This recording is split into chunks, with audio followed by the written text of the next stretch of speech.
राजनीति समाज सेवा का रास्ता है या कुर्सी का खेल बन चुका है? ये बड़ा इंटरेस्टिंग सवाल है। क्योंकि हम सब जानना चाहते हैं ना कि सिर्फ समाज सेवा हो रही है या अंदर कुछ और ही चल रहा है। देखिए, जैसे कहावत होती है कि सिक्के के दो पहलू होते हैं। हाँ जी। अच्छे और बुरे हर तरह के लोग इस दुनिया में मौजूद हैं। हाँ जी। लेकिन अगर आप इसे पॉजिटिवली लेंगे और समाज की भलाई के लिए लेंगे तो ये एक बहुत अच्छा माध्यम है।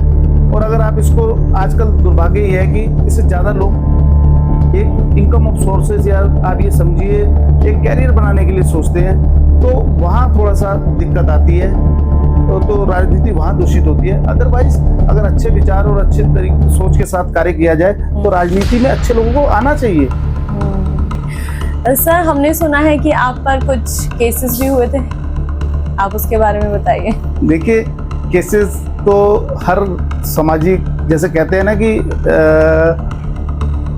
कोई फौजी जो बॉर्डर पे देश की रक्षा के लिए लड़ता है तो समय समय पे उसको उसकी सेवाओं के हिसाब से मेडल मिलते हैं। हाँ जी। हम लोग जो राजनीति के या सामाजिक जीवन में जी रहे हैं, जनहित के मुद्दों पे लोगों के लिए, अपने लोगों के लिए संघर्ष करते हुए जो हम पे केसेस प्रशासन शासन द्वारा लगाए जाते हैं, तो वो हमारे लिए एक तमगा होता है, एक मेडल होता है। अच्छा। कि अपने लोगों के लिए संघर्ष करने के लिए हम पे अगर मुकदमे लगते हैं तो हम उसे सहज स्वीकार करते हैं। और भविष्य में, वर्तमान में भी मुझ पे 2-3 मुकदमे हैं। अच्छा। ट्रैचिंग ग्राउंड का ऋषिकेश की जो सबसे बड़ी समस्या है, यहाँ एक कूड़े का पहाड़ है जो पिछले 40 वर्षों से खड़ा हुआ है, उसका कोई निवारण नहीं हो पाया। उस पर 60 दिन तक हमने बैठ के आंदोलन किया। तत्कालीन सरकार के द्वारा उस पर भी मुझ पे एक मुकदमा चल रहा है जो वर्तमान में न्यायालय में चल रहा है। और मैं इन चीज़ों से हतोत्साहित नहीं होता, क्योंकि राजनीति को, सार्वजनिक जीवन में सबको झेलना पड़ता है और ये मुझे प्रेरणा देते हैं अपने लोगों के लिए और संघर्ष करने की। Hello, welcome back to my YouTube channel. This is me Dolly. आप सभी का स्वागत करते हैं अपने यूट्यूब चैनल रियल वाइब्स में। एंड आई होप आप सब बिल्कुल बढ़िया होंगे। And thank you so much कि आप हमारी वीडियोस को बहुत बहुत ज्यादा प्यार दे रहे हैं। हम दिल से शुक्रगुजार हैं आप सभी के। और आज हम एक बहुत इंटरेस्टिंग टॉपिक पर बात करने वाले हैं और एक इंटरेस्टिंग पर्सन से बात करने वाले हैं। सो नमस्ते सर। नमस्कार। सर, कैसे हैं आप? बहुत बढ़िया। सर, आपको यहाँ पर आने में कोई प्रॉब्लम तो नहीं है? नहीं। Okay, so I am so grateful for sir आप यहाँ पर आए। और सच में हम बहुत एक्साइटेड हैं आपकी जर्नी के बारे में जानने के लिए, क्योंकि आपने बहुत सारी चीज़ें अपनी लाइफ में ऐसी करी हैं जो हम सच में, हमें भी जब पता चला तो हमें बहुत अच्छा लगा और हम सच में चाहते हैं कि हमारी ऑडियंस को भी पता चले। तो सर, सबसे पहले तो हम ये जानना चाहेंगे कि आपकी स्टार्टिंग कैसे हुई इस लाइन में, आपकी बिगनिंग आप हमें बताइए। जैसे वीडियो की बिगनिंग है तो हम आपकी भी बिगनिंग से ही शुरुआत करना चाहते हैं कि आप इस ट्रैक पर कब आए और कैसे आए। धन्यवाद आपका डॉली जी। देखिए, मैं आज की डेट में पार्षद हूँ, पॉलिटिशियन हूँ, लेकिन मैं अपने आप को एक एक्सीडेंटल पॉलिटिशियन मानता हूँ। एक्सीडेंटल? क्योंकि अकस्मात आया हूँ मैं इसमें। मतलब मैं इसमें इस लाइन में नहीं, इस लाइन का नहीं था। मैं एक स्पोर्ट्समैन, मेरी पूरी फैमिली बैकग्राउंड में, हमारी जो ऋषिकेश में मेरे बच्चों वाली 4th जनरेशन है। तो मैं पॉलिटिक्स में कोई ज़्यादा इंटरेस्ट नहीं रखता था, एक स्पोर्ट्स वाला सीधा साधा लड़का था। तो कॉलेज में जब मैं पहुंचा तो हमारे कुछ सीनियर्स थे, उन्होंने मुझे ज़बरदस्ती स्टूडेंट यूनियन का इलेक्शन लड़ा दिया। वहाँ से मेरी ये पॉलिटिक्स की जर्नी शुरू हुई और सामाजिक कार्यों में मैंने पार्टिसिपेट करना शुरू किया। ये 97 की बात है। ओके, 97 में आपकी स्टार्टिंग हुई पॉलिटिशियन लाइन में जी, और वो भी आपकी कॉलेज से? जी। ओके, तो सर आप ये बताइए कि क्या, मतलब आपके मन में क्या आया जो आपको फिर इस लाइन को आपने कंटिन्यू किया, क्योंकि 97 से अब तक तो काफी साल हो चुके हैं, तो आपने ऐसा क्या सोचा कि अब मुझे इस जर्नी को आगे बढ़ाना है, मुझे इसी ट्रैक पर चलना है, तो ऐसा आपके मन में क्या आया सर? देखिए, शुरू में जब मैं पीजी कॉलेज में जनरल सेक्रेटरी का 97 में चुनाव लड़ा तो मैं बहुत ज्यादा पॉलिटिक्स में गंभीर नहीं था। लेकिन उसके बाद मुझे लगा कि हम लोग जो हमेशा सिस्टम को क्रिटिसाइज करते हैं, उसकी आलोचना करते हैं, लेकिन हम उसका पार्ट नहीं बनते हैं। तो मुझे लगा कि हमेशा सिस्टम को कोसने की बजाय उस सिस्टम में घुस के जो उसमें कमियां हैं उसमें सुधार किया जाना चाहिए। तो धीरे धीरे मैं इस तरफ सीरियस हुआ। तब मुझे लगा कि इस लाइन में अच्छे लोगों को आना चाहिए। जब अच्छे लोग आएंगे तभी, जो अच्छे लोग आएंगे तो पॉलिटिक्स भी अच्छी होगी, डेवलपमेंट भी होगा। बिल्कुल सर। और जिस तरह से आप इस ट्रैक पर आए, तो आपकी फैमिली का क्या रोल है? आपकी फैमिली में कौन कौन है सर? मेरी फैमिली में मेरी वाइफ हैं, वो टीचर हैं, ओके और मेरी 2 बेटियां हैं और दोनों स्टूडेंट हैं। ओके। तो सर आपकी फैमिली का क्या रोल रहा आपकी इस ट्रैक पर आने के लिए? क्या कुछ मना किया गया या आपको सपोर्ट मिला? देखिए, मैं अपने आप को बहुत लकी मानता हूं कि मुझे मेरी फैमिली का फुल सपोर्ट मिला इस लाइन में, और मेरे कारण उन लोगों ने बहुत स्ट्रगल भी किया और आज भी है, क्योंकि एक सामाजिक जीवन में अगर कोई हम लोगों जैसा और भी जो भी लोग सामाजिक जीवन जी रहे हैं या राजनीतिक जीवन जी रहे हैं, वो सबसे कम समय जो दे पाते हैं वो अपनी फैमिली को दे पाते हैं। तो वो सफर आज भी वो उनका जारी है, लेकिन मैं उनका आपके माध्यम से भी धन्यवाद करता हूं कि उन्होंने मेरी हर परिस्थिति को समझा और मेरा हौसला बढ़ाया, ओके तभी मैं आज इस मुकाम पे पहुंचा हूं। ओके। मतलब आपकी फैमिली का फुल सपोर्ट है। जी बिल्कुल। ऑब्वियसली बात है, जब आप पूरे और लोगों को पर ध्यान दे रहे हैं, आप और लोगों की सेवा कर रहे हैं, तो आप अपने घर में बहुत कम समय दे पाते होंगे। जी बिल्कुल मैम, ये सामाजिक जीवन ही ऐसा है, और एज ए पार्षद हम लोगों का कोई संडे नहीं होता, 24/7 हमारा वर्क होता है। ओके तो जब भी हमें किसी की कॉल आती है या कोई इमरजेंसी होती है तो हम हर समय काम के लिए तैयार रहते हैं। सर, आप जिस पोजीशन पर है, इससे पहले आप किस पोजीशन पर थे? आप वो शेयर करेंगे हमारे साथ? मैं 2008 में जब ये अब जो ऋषिकेश नगर निगम बन गया है, हाँ जी। उससे पहले ये नगर पालिका होती थी। ओके उस समय 2008 से 12 वाले बोर्ड में भी एज ए मेंबर रहा हूँ, और पीडब्ल्यूडी हमारे यहाँ निर्माण की समिति होती थी, उसका प्रेसिडेंट रहा हूँ। तो उस समय मुझे इसमें काम करने का अनुभव रहा है। ओके। तो सर, जैसे आपने 97 में आप कॉलेज से आप इस लाइन में एंटर हुए थे, उसके बाद से आप पॉलिटिशियन में आपकी एंट्री हो गई, तब से लेकर आप ऋषिकेश में आप क्या अंतर देख रहे हैं? क्या सब कुछ वैसा ही है या कुछ परिवर्तन आया है? नहीं, इसमें ऋषिकेश में 97 से लेके 2025 तक अगर हम देखें तो बहुत बड़ा बदलाव आया है। ऋषिकेश की जो आबादी उस समय 97 में थी, वो आज लगभग 3 से 4 गुना बढ़ गई है। बिल्कुल, ये तो है। बाहर से बहुत लोग आ गए हैं और पॉपुलेशन बहुत बढ़ गई है। उस हिसाब से दुर्भाग्यवश हमारे इस शहर का या हमारी कॉन्स्टिट्यूंसी का या हमारे निगम का उस हिसाब से डेवलपमेंट नहीं हो पाया है। ओके। तो मतलब सब पहले क्या था, आप थोड़ा डीपली बताना चाहेंगे? पहले ये छोटा नगर पालिका होती थी, तो कम पॉपुलेशन थी, सीमित साधनों में भी सारा काम चलता था। अब जब बहुत बड़ी पॉपुलेशन हो गई है, ग्रामीण और शहरी मिला के, निगम और रूरल एरिया को मिला के, तो जो एक आदमी को जीने के लिए मूलभूत आवश्यकताएं हैं, उसकी एजुकेशन, रोड और हेल्थ से रिलेटेड, वो सब मुझे लगता है कि एक अच्छे शहर में होनी चाहिए। उसका अभी हमारे यहाँ अभाव है, और थोड़ा सा हम मानते हैं कि जो हमारे प्रतिनिधि रहे हैं उन्होंने भी इसकी तरफ ज्यादा ध्यान नहीं दिया। ओके। राजनीति समाज सेवा का रास्ता है या कुर्सी का खेल बन चुका है? ये बड़ा इंटरेस्टिंग सवाल है। क्योंकि हम सब जानना चाहते हैं ना कि सिर्फ समाज सेवा हो रही है या अब अंदर कुछ और ही चल रहा है। देखिए, जैसे कहावत होती है कि सिक्के के 2 पहलू होते हैं। हाँ जी। अच्छे और बुरे हर तरह के लोग इस दुनिया में मौजूद हैं। हाँ जी। देखिए, अगर आप इसे पॉजिटिवली लेंगे और समाज की भलाई के लिए लेंगे तो ये एक बहुत अच्छा माध्यम है। और अगर आप इसको, आजकल दुर्भाग्य ये है कि इससे ज्यादा लोग एक इनकम ऑफ सोर्सेज या आप ये समझिए एक कैरियर बनाने के लिए सोचते हैं, तो वहां थोड़ा सा दिक्कत आती है, तो राजनीति वहां दूषित होती है। अदरवाइज अगर अच्छे विचार और अच्छे तरीके सोच के साथ कार्य किया जाए तो राजनीति में अच्छे लोगों को आना चाहिए। लेकिन आपका एक्सपीरियंस क्या कहता है, ऋषिकेश में क्या है? समाज सेवा या कुछ और? देखिए, मैंने अभी शुरू में कहा कि हर तरह के लोग होते हैं, वो खाली एक ऋषिकेश उसका एग्जाम्पल नहीं है, पूरे हमारे देश में ही ये सिस्टम है, चाहे कोई स्टेट हो, पूरे देश में ही अच्छे लोगों की तादाद थोड़ी कम है और नेगेटिव सोच वालों की थोड़ी ज्यादा है। लेकिन आज भी सिस्टम जो है वो अच्छी सोच वालों के द्वारा ही चल रहा है।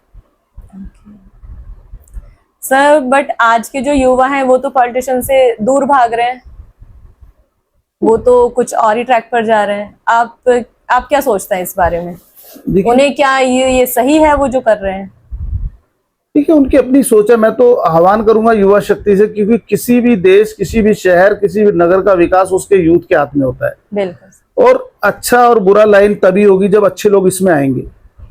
मैं ये कहता हूं कि बच्चे कैरियर के लिए इतनी हाई लेवल की स्टडी करते हैं, उनके पेरेंट्स कितने कष्ट झेल के उन्हें पढ़ाते हैं, तो उनकी फर्स्ट प्रेफरेंस अपनी जो होती है कैरियर बनाने के लिए होती है।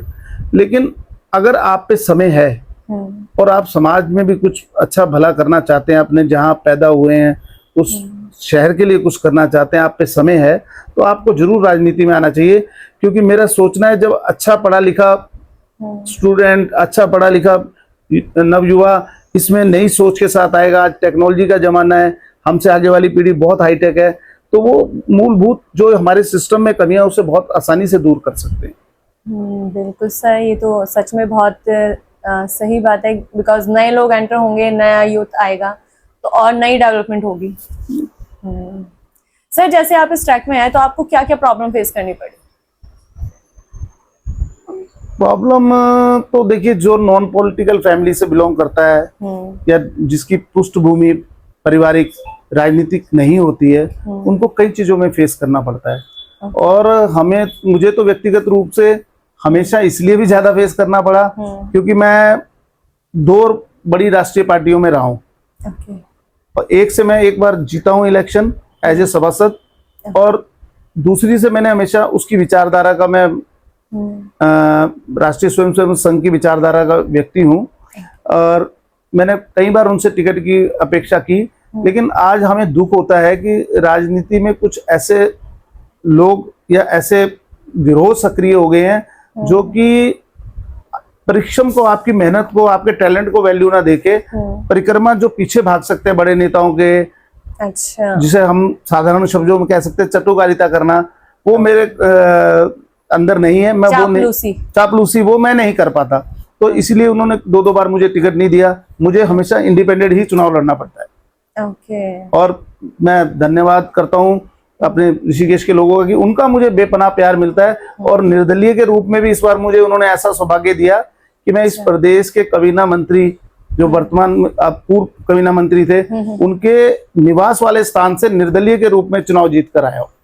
वाह सर, वेरी ग्रेट।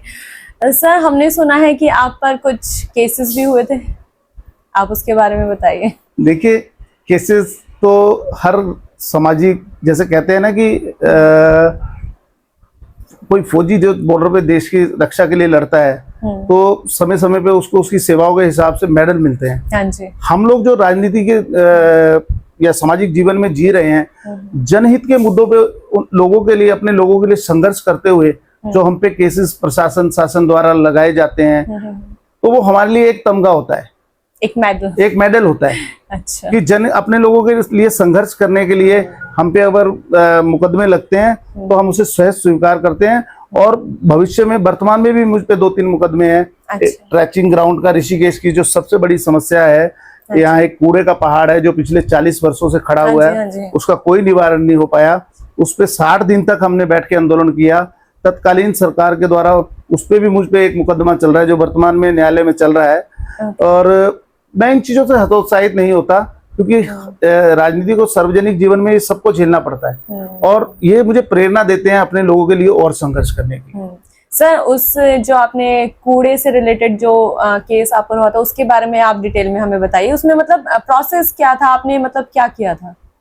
देखिए, हम लोग एक सामाजिक संगठन था ऋषिकेश का, हाँ जी, जागृति एक संगठन, उसके बैनर के नीचे एक परशुराम चौक, जहाँ ये कूड़ा घर है, उसके बगल में एक जन आंदोलन चला जो 60 दिन तक सांकेतिक क्रमिक अनशन चलता है, जो सिस्टम होता है उस हिसाब से चल रहा था। अच्छा। जब उसको चलते चलते 60 दिन हो गए और प्रशासन द्वारा हमारी कोई सुध नहीं ली गई, कोई प्रशासनिक अधिकारी हमसे वार्ता करने के लिए नहीं आया, तो प्रशासन पे दबाव बनाने के लिए हमने उन्हें एक जल समाधि की, अच्छा, वो दी, अल्टीमेटम दिया और वो करने के लिए जब हम त्रिवेणी घाट पे अपना रोष प्रकट करने के लिए जा रहे थे तो पुलिस ने हमें वहां अरेस्ट किया और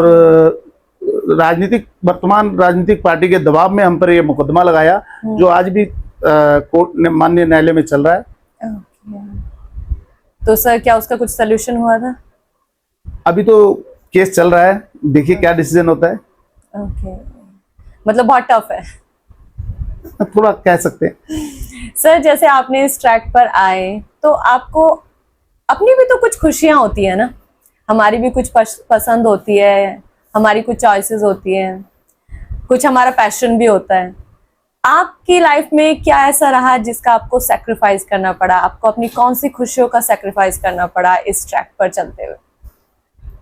देखिए मुझे तो केवल 2 चीजों का ही सैक्रिफाइस करना पड़ा, वैसे सभी लोग करते हैं। एक तो मेरी जो पहली चॉइस थी वो स्पोर्ट्स थी, ओके।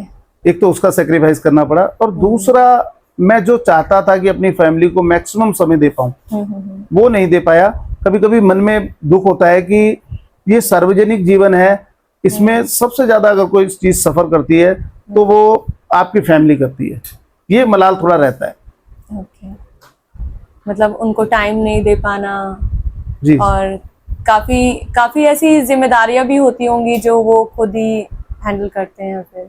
जी, मेरी वाइफ हाउस टीचर है और मैं सौभाग्यशाली हूँ कि मुझे उनका बराबर सहयोग मिला और मेरी फैमिली की टेंशन, मेरी बच्चियों की टेंशन, एजुकेशन की टेंशन जो एक कॉमन आदमी को सबसे ज्यादा होती है, मुझे उन्होंने उससे फ्री रखा अपनी फील्ड के लिए।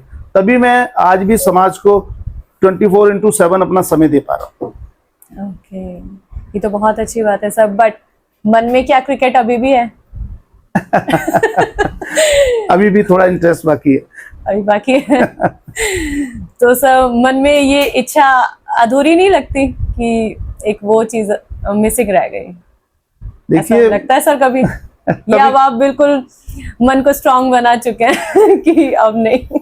मन को मजबूत भी बना चुका हूँ और एक कहावत है कि कभी किसी को मुकम्मल जहां नहीं मिलता, किसी को हमसफर तो किसी को कारवां नहीं मिलता। बिल्कुल बिल्कुल सर। तो वो सैक्रिफाइस हो चुका है, अब हो चुका है। चलिए सर, आपने वो हम सब लोगों के लिए सैक्रिफाइस किया। Thank you so much sir. धन्यवाद सर। जिस तरह आपने बताया था आपके जो पिताजी हैं वो अब नहीं रहे, तो उनके कुछ बातें थी ऐसी लाइफ में जो आपको प्रेरित करती थी समाज सेवा को लेकर? जी बिल्कुल। कहते हैं कि माता पिता के संस्कार बाय ब्लड बच्चे में आते हैं। बिल्कुल। मेरे फादर एक बहुत ही सीधे साधे और गवर्नमेंट जॉब से रिटायर थे, वो पीआरटीसी में ड्राइवर थे पंजाब में, और बड़ा सादा जीवन उन्होंने जिंदगी जी। और रिटायरमेंट के बाद भी उन्होंने मेरे क्षेत्र में, हम जिस कॉलोनी में रहते हैं आवास विकास में, वहाँ बड़े बड़े पार्क हैं। ऋषिकेश में 28 पार्क हैं टोटल और 17 हमारी कॉलोनी में। तो मेरे पिताजी उसमें गार्डनिंग किया करते थे, मैक्सिमम टाइम दिया करते। उन्होंने कई वो डेवलप किए।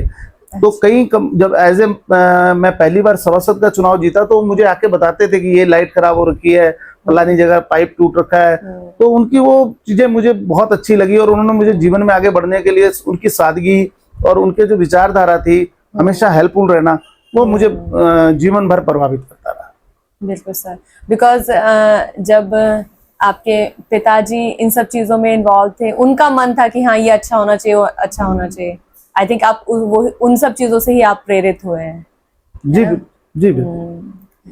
सर, तो क्या आपको अभी ये लगता है कि ऋषिकेश में और भी कुछ होना चाहिए और डेवलपमेंट होनी चाहिए?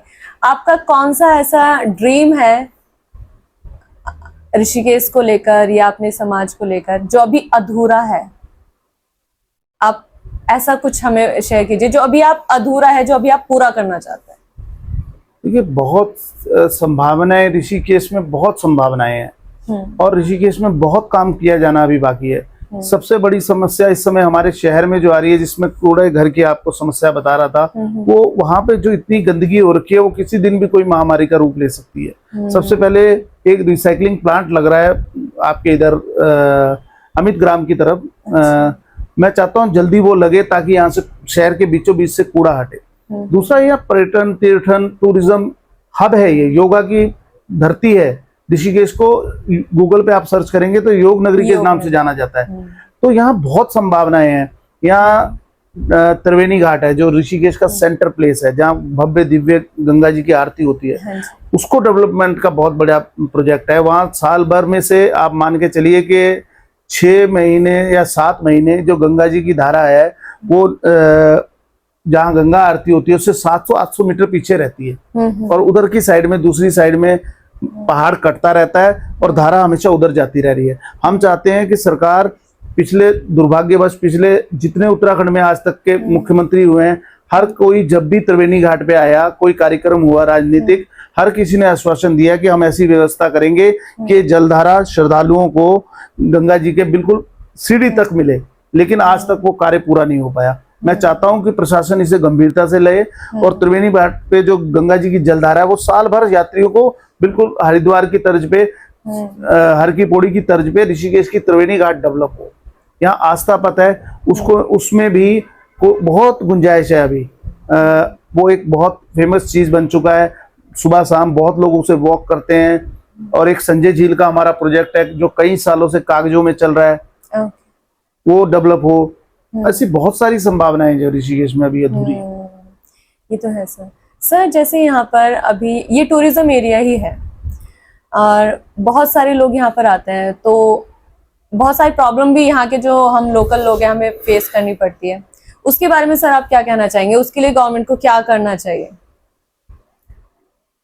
सबसे पहले तो मेरे हिसाब से, मैंने अभी शुरू में अपनी बात रखते हुए एक बात कही थी कि जो ऋषिकेश 97 जब मैंने सामाजिक और राजनीतिक जीवन की शुरुआत की थी, और 2025 में जो ऋषिकेश है उसमें जमीन आसमान का फर्क है।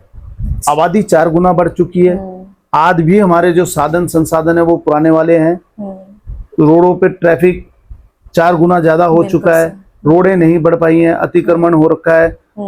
हर रोज ऋषिकेश में जाम लगता है, जिससे बाहर आने वाले लोगों पर या टूरिस्ट का हमारे शहर के लिए अच्छा इंप्रेशन नहीं जाता है। बिल्कुल। मैं चाहता हूं प्रशासन इसे गंभीरता से ले, इस ट्रैफिक की समस्या को समाधान करे और कुछ ऐसी नई चीजें यहाँ डेवलप करे जिससे, देखिए राफ्टिंग हब ऋषिकेश है, योगा हब ऋषिकेश है, तो यहाँ बहुत संभावनाएं हैं। और बहुत लोगों को, जो हमारे बच्चे पढ़ लिख के बाहर रोजगार करने जा रहे हैं, उनके लिए यहाँ बहुत स्कोप है।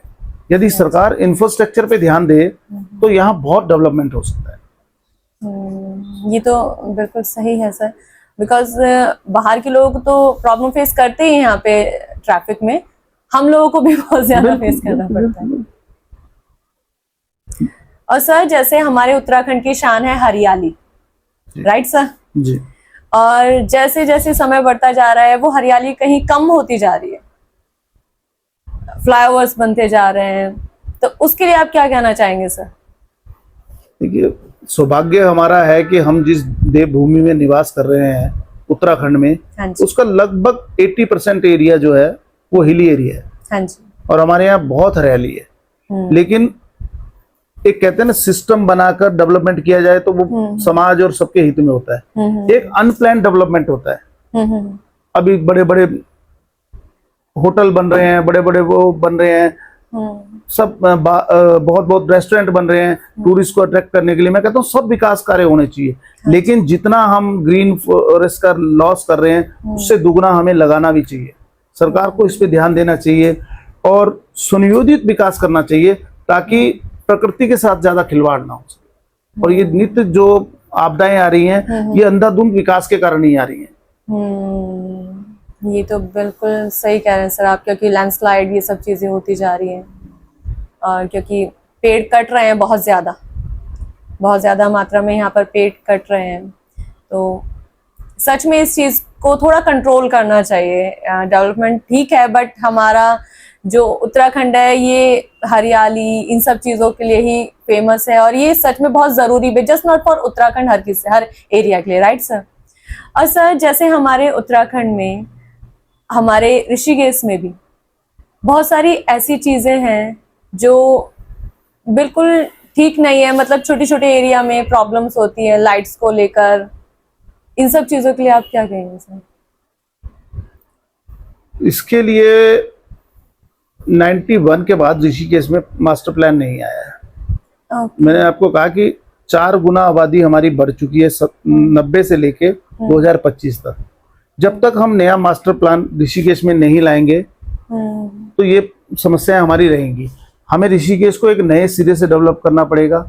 थोड़ी सी बरसात के बाद सारी सड़कें, चाहे वो रूरल एरिया की हो चाहे शहरी क्षेत्र की हो, वो जलमग्न हो जाती है, कनेक्टिविटी खत्म हो जाती है। तो हमें एक प्रॉपर ड्रेनेज प्लान बनाना पड़ेगा पूरी सिटी का, ताकि ये जो बरसात का 1-2 महीने का पानी होता है, 2 महीने जो बरसात होती है, 3 महीने होती है, इससे कई लोगों का जीवन भर का जान माल का नुकसान हो जाता है। और ये केवल हमारे यहाँ ऋषिकेश में नहीं है, ये मुझे लगता है हमारे देश में आने वाले टाइम पे सबसे बड़ी प्रॉब्लम में एक प्रॉब्लम ड्रेनेज सिस्टम की प्रॉब्लम होगी। इस पर बहुत सीरियसली काम करना चाहिए प्रशासन को। ये तो बिल्कुल सही कह रहे हैं सर आप। सर एक चीज हम बहुत सोचते हैं कि हमारे उत्तराखंड के जो यूथ्स हैं अच्छी एजुकेशन ले रहे हैं, लेकिन वो यहाँ से जा रहे हैं बिकॉज यहाँ पर जॉब मतलब फ्यूचर यहाँ पर वो नहीं देख रहे हैं। उत्तराखंड के पहाड़ों में बहुत ज़्यादा गरीबी है, यहाँ पर जॉब सोर्सेस नहीं है। इसके लिए सर आप क्या हम क्या करें और क्या गवर्नमेंट को करना चाहिए? क्योंकि यहाँ से तो सब लोग जो हाईली एजुकेटेड है वो यहाँ से बाहर जा रहे हैं, वो यहाँ के डेवलपमेंट की जगह बाहर का डेवलपमेंट में शामिल हो रहे हैं। तो उसके लिए क्या कर सकते हैं सर, क्या कहना चाहिए, आपकी क्या सोच है सर उसके लिए? सरकार का ये दायित्व बनता है कि उत्तराखंड, मेरे को लगता है भी, मैं भारत सरकार की एक रिपोर्ट आई थी उसके ये था कि जो हिंदुस्तान में सबसे ज्यादा पलायन जिन राज्यों में हो रहा है, दुर्भाग्यवश उत्तराखंड उनमें से एक है। बिल्कुल बिल्कुल। और आज की डेट में हमारे पहाड़ के पहाड़ खाली हो गए हैं। केवल 3 जिलों में हमारी आबादी सिमट के रह गई है, जो टोटल पॉपुलेशन का लगभग 50% के पास है। आप बिलीव करेंगी, देहरादून, हरिद्वार 14 जिलों में और उधम सिंह नगर, इन 3 जिलों में हमारी 50% आबादी आ गई है। बाकी जो यूथ था वो पलायन करके अन्य महानगरों में जाके अपने रोजगार कर रहा है। तो कमी ये रही कि जो हम आज उत्तराखंड 2000 में बन गया था, आज 25 साल हमें बने हुए हो चुके हैं, निर्माण हुए उत्तराखंड का हो चुके हैं, यूपी से अलग हुए हम लोग। हम उस तरीके का अपना इंफ्रास्ट्रक्चर डेवलप नहीं कर पाए कि हमारा यूथ गांव में रह के रोजगार करता। अब गवर्नमेंट ने कुछ अच्छी स्कीमें चलाई हैं, जैसे होम स्टे का कंसेप्ट लाए हैं, वो काफी पॉपुलर हो रहा है, उससे एक इनकम भी हो रही है और टूरिस्ट को अच्छा वो भी मिल रहा है। तो इस टाइप के कई प्रोजेक्ट हैं। एग्रीकल्चर में है, हमारे यहाँ पूरे पहाड़ की खेती को बंदरों और उन्होंने बर्बाद कर दिया है, वहाँ जंगली जानवरों ने, इस पे ध्यान दिया जाना चाहिए। हमारे स्टेट में सेब की खेती बहुत अच्छी हो सकती है, कई फसलें ऐसी हैं जो पहाड़ों पे हो सकती हैं। कई इसके सिवाय पर्यटन है, तीर्थन है, एडवेंचर स्पोर्ट्स हैं, इनको डेवलप किया जा सकता है, जिससे हमारा यूथ बाहर ना जाके अपने घर पे रह के रोजगार करे। बिल्कुल सर, आप ये सही कह रहे हैं, क्योंकि यहाँ पर रोजगार नहीं मिल रहा है इसलिए लोग बाहर जा रहे हैं, क्योंकि घर चलाना है अपना, फिर तो कुछ तो करना पड़ेगा, तो इसलिए लोग बाहर जा रहे हैं यहाँ से। तो ये तो सर मतलब ये जस्ट उत्तराखंड की बात है ऋषिकेश की, या ये बाहर भी चल रहा है? हमें लग रहा है सर ये पूरी ओवरऑल इंडिया की बात है। बिल्कुल स्टेट नहीं कहेंगे, हम दूसरी कंट्रीज में ही जा रहे हैं, दूसरी कंट्री में ही काम करने के लिए जा रहे हैं। क्या ये प्रॉब्लम नहीं है सर हमारे कंट्री की? बिल्कुल है, आप सही कह रही हैं। हमें अपने सिस्टम में ऐसा चेंजेस लाने पड़ेंगे ताकि हमारा यूथ अपने घर पे रह के रोजगार कर सके।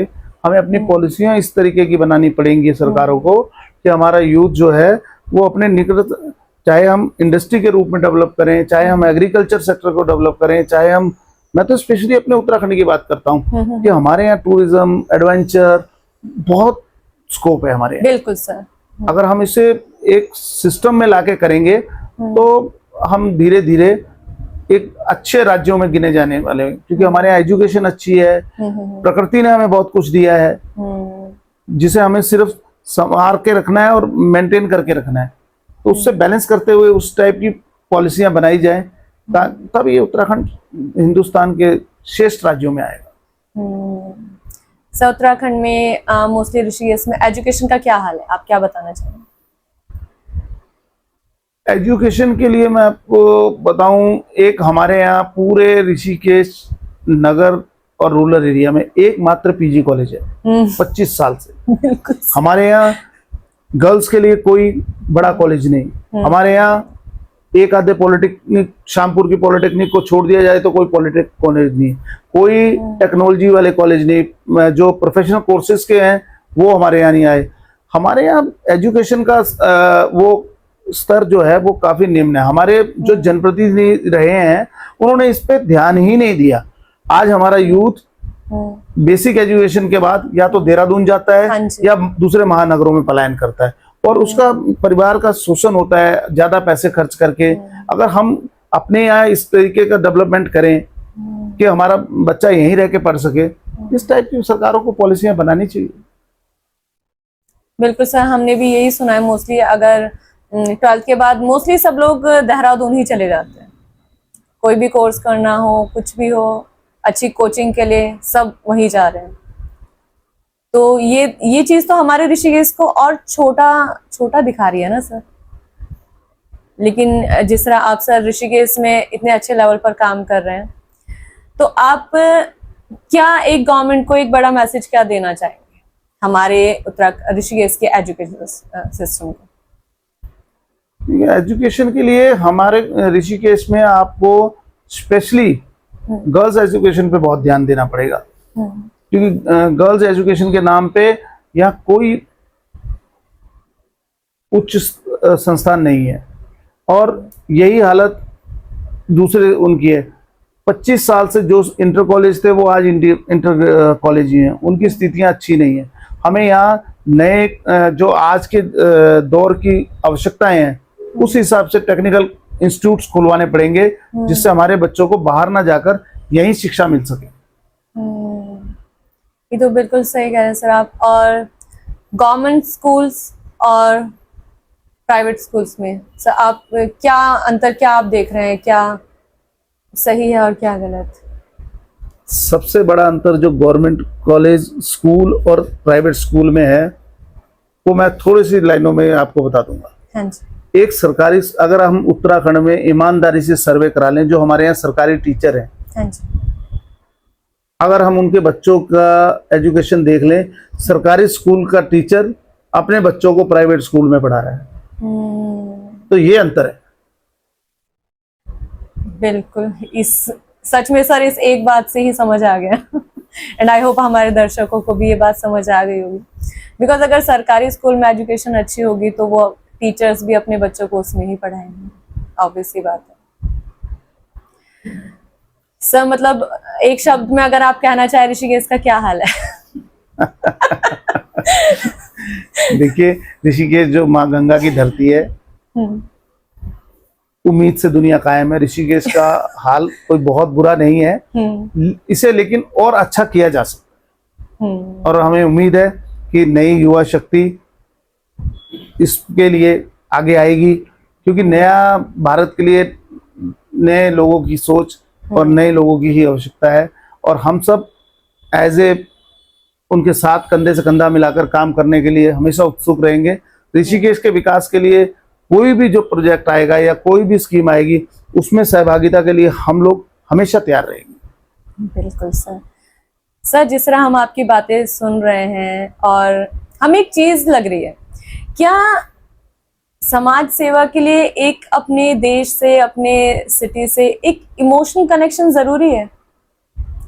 जिस तरह से हमें आपके लिए लग रहा है कि आपका एक इमोशनल कनेक्शन है, और अगर कोई समाज सेवा में आना चाहता है अपने देश के लिए, अपने स्टेट के लिए, तो क्या वो ऐसी फीलिंग होती है? सर आप अपनी फीलिंग बताइए क्या ऐसी वो इमोशनल कनेक्शन आपको फील होता है अपने स्टेट के लिए, कि कुछ बुरा देखकर जैसे हमें अपनी फैमिली के लिए लगता है कि ऐसा नहीं, ऐसा होना चाहिए, क्या आपको अपने ऋषिकेश के लिए क्या इमोशनल कनेक्शन है? देखिए, हम लोगों का ये कनेक्शन है, हमारे जो बच्चों वाली पीढ़ी है वो 4th जनरेशन है हमारी ऋषिकेश में। हमें ऋषिकेश से इतना लगाव इसलिए है क्योंकि ऋषिकेश ने हमें बहुत कुछ दिया है। आज जो हमारी पहचान है वो ऋषिकेश के कारण है, और हम चाहते हैं कि इस ऋषिकेश को सजाने, संवारने और विकसित करने में हमारा भी योगदान हो। और जो लोग यहाँ रह रहे हैं, मैं कह रहा हूँ जो कैरियर बनाने के लिए बाहर चले गए, कुछ लोगों को जाना पड़ेगा, लेकिन जो यहाँ रह रहे हैं उनका ये दायित्व बनता है वो ऋषिकेश से उसी तरीके से प्यार करें जैसे वो अपने परिवार से प्यार करते हैं। जब हम इस सोच के साथ आगे बढ़ेंगे, इस तरीके से काम करेंगे, तो वो दिन दूर नहीं जब ये ऋषिकेश बहुत सुंदर शहर आज भी है और इससे बेहतर निखर कर आएगा। वाह, सच में सर अपने शहर से, अपने देश से प्यार होना बहुत जरूरी है, क्योंकि हम भी सर ऋषिकेश से है। जैसे हम कहीं बाहर होते हैं तो हमसे कोई पूछता है ऋषिकेश जहाँ पे गंगा जी है तो सच में बताने में बहुत अच्छा लगता है कि हाँ हम वहीं से हैं। तो सर आपकी बातों से हमें बहुत अच्छा लग रहा है आपकी बातें सुन के। सर हम एक लास्ट क्वेश्चन आपसे करना चाहते हैं कि आप हमारे ऋषिकेश वासियों को क्या मैसेज देना चाहते हैं कि अपने ऋषिकेश के लिए, अपने उत्तराखंड के लिए, क्या जस्ट एक पॉलिटिकल लाइन ही आकर हम समाज सेवा कर सकते हैं, या हम इन सब चीजों से थोड़ा सा अगर हम डिस्कनेक्ट भी हैं, अलग भी हैं, तब भी हम कुछ कर सकते हैं? क्या आप ऐसा कुछ बताइए सर हम सब के लिए, क्योंकि हर कोई तो इस लाइन में नहीं आ सकता है, लेकिन अपने देश से, अपने शहर से प्यार तो हर कोई करता है और करना चाहिए। तो आप उन सबको क्या कहना चाहेंगे कि हम अपने शहर के लिए क्या करें? देखिए, जरूरी नहीं है कि अपने शहर और अपने देश और अपने प्रदेश को विकसित करने के लिए, अच्छा बनाने के लिए हर आदमी को पॉलिटिशियन बनना चाहिए। हर आदमी अपना विकास में अपना योगदान दे सकता है, बशर्ते ईमानदारी से वो अपना प्रयास करे, जिसको जो जिम्मेवारी मिली हुई है। बहुत लोगों को मैं देखता हूँ समाज में, जो बातें तो यहाँ से लेके यूएसए तक की करते हैं। मैं उनसे सिर्फ इतना अनुरोध करूंगा कि हमको केवल वो बात करनी चाहिए। सबसे पहले होता है अपना घर, अपना मोहल्ला, अपना शहर, अपना जिला, अपना प्रदेश, फिर देश, और हम लोग बात करते हैं विदेश की। तो अगर हम केवल एक अच्छे नागरिक की तरह जो हमारे कर्तव्य हैं, जैसे हम एज ए गार्जियन, मैं एज ए फादर अपने बच्चों की केयर करता हूँ, तो उसी तरीके से अगर हम अपने शहर की भी केयर करेंगे, अपने रहने वाली जगह की केयर करेंगे, तो निश्चित रूप से हर आदमी विकास में योगदान दे सकता है। जहां आपको लगता है आपकी गली में, मोहल्ले में आते जाते कोई चीज जो आपको नागवार गुजरती है, खराब लगती है, उसे सुधारने में प्रयास करना चाहिए। स्वच्छता पे ध्यान देना चाहिए। कई लोग नल का यूज करने के बाद खुला छोड़ देते हैं, उसको बंद करना चाहिए। हमेशा सिस्टम को मत कोसिए, तो सिस्टम में, हमें इसी सिस्टम में रहना है, इस सिस्टम को चेंज करना है, उसके लिए योगदान करिए। और अपने जो आपके दायित्व हैं एज ए पेरेंट्स, अपनी फैमिली को पूरा टाइम दीजिए, उनकी रिस्पॉन्सिबिलिटी पूरी निभाइए। उसके बाद जो आपका एक्स्ट्रा टाइम बच रहा है उसमें अपने मोहल्ले, अपने शहर को टाइम दीजिए, उसके विकास में आप थोड़ा योगदान दीजिए। तो निश्चित रूप से हर किसी व्यक्ति का अमूल्य योगदान जब अपने शहर को मिलेगा तो हम लोग एक बहुत बढ़िया ऋषिकेश बनाएंगे। बिल्कुल सर। सर जिस तरह आपकी 2 बेटियां हैं, क्या आप फ्यूचर में उन्हें भी इस लाइन में, पॉलिटिशियन लाइन में देखना चाहेंगे? दोनों एजुकेटेड हैं, मैं स्वागत करूंगा वो इस लाइन में आना चाहें, लेकिन लगता नहीं मुझे, उनका थोड़ा सा सोच मुझसे अलग है। अच्छा। वो अपने करियर बनाएंगी, बाकी उनकी इच्छा है, मेरी तरफ से कोई प्रेशर नहीं है।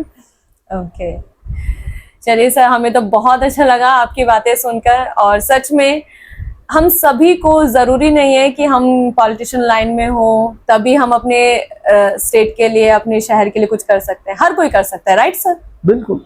कोई टैग होना जरूरी है सर? नहीं, बिल्कुल नहीं होता। कोई टैग हो कि हमारे ऊपर कोई टैग लगा है कि हमारे ऊपर ये जिम्मेदारी, तभी हम करेंगे। हर कोई कर सकता है। और सर आपने भी शुरुआत विदाउट टैग ही करी होगी? बिल्कुल, आज भी विदाउट टैग है। इंडिपेंडेंट विदाउट टैग होता है। हाँ जी सर। नहीं सर, अभी आप विदाउट टैग नहीं। You have a very big tag.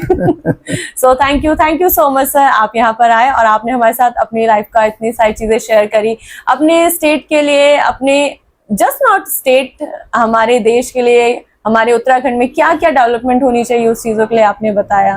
And I hope हर कोई इन सब चीजों को सुनेगा और जो कॉमन चीजें आपने हर एक कॉमन व्यक्ति के लिए बताई है, उन सब चीजों का अडॉप्ट करेगा। So thank you so much sir, आपने अपना कीमती समय हमें दिया। Thank you so much sir.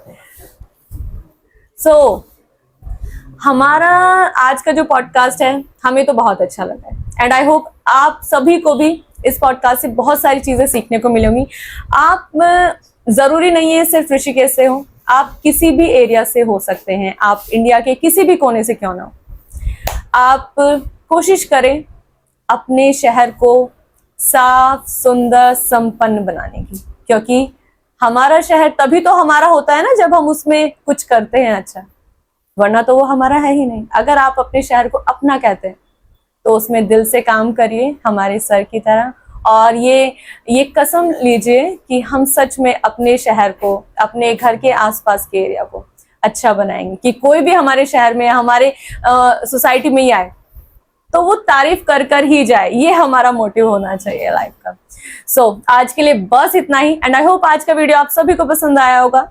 सो आज के लिए हम अपनी वीडियो को यहीं समाप्त करते हैं, और आज के लिए बस इतना ही, एंड आई होप आप सबको आज का वीडियो हमारा बहुत ही अच्छा लगा होगा। हमें तो सच में बहुत पर्सनली हमें तो बहुत अच्छा लगा। तो आप जरूर से हमारे इस वीडियो को पूरा शुरू से लेकर अंत तक देखिएगा और कमेंट में अपनी राय हमें जरूर बताइएगा। सो if you like my video, so do subscribe, like, share and comment my YouTube channel Real Vibes. Okay, take care, bye bye। परमेश्वर आपको बहुत आशीष दे।